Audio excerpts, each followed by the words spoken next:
This is less of a video and more of a mental breakdown.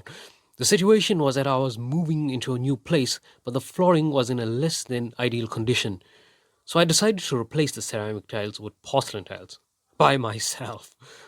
Little did I know the horrors that I would face.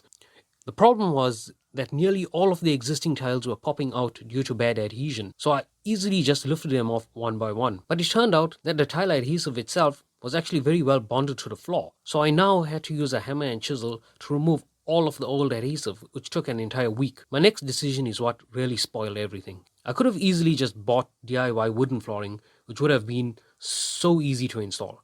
But no, I decided to be a hero and instead I ordered porcelain tiles, which I knew were going to be difficult to install.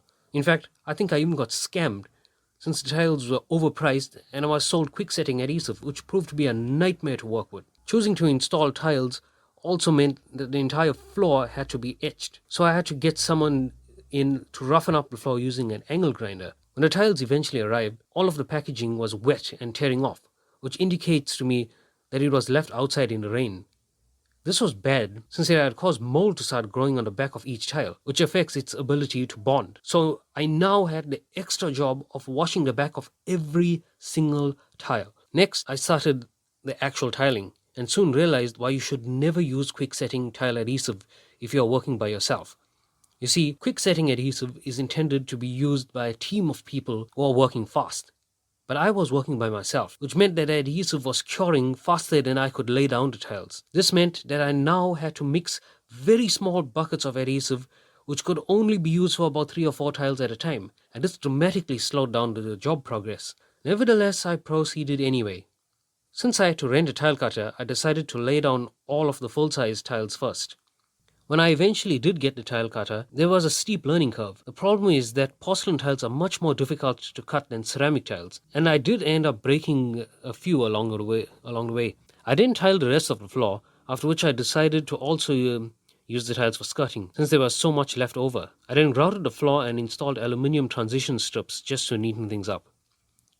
Unfortunately, a few tiles started popping out a month later, and I suspect that this was due to the use of quick setting adhesive. In addition, the apartment is on the second floor, which means that the floor flexes over time. Since I was redoing the floor, I also decided to renovate one of the bedrooms. The room had a very old carpet, and I just couldn't get rid of the bad odor no matter how much I tried to clean it. So I had to end up ripping it out, which revealed a surprisingly fairly new vinyl floor underneath. I then sanded and revarnished the wooden trim, since it had white paint messed on it. The room also didn't have a built-in cupboard, so I had to awkwardly build one in a tight space, knowing that I was enclosing the light switch inside the cupboard. To complete the look, I repainted the walls before installing a new carpet. Since the room was so small, I simply purchased a cheap rug and cut it to size, before gluing it down with heavy-duty double-sided tape. Finally, I decided to tackle the bathroom. I let a professional plumber replace the zinc before I started anything. I knew that replacing the toilet would be the most difficult job, for me at least, so I tiled around the area first. When I eventually removed the toilet, it turned out that it was sitting on an elevated platform and that the existing bolts were completely rusted.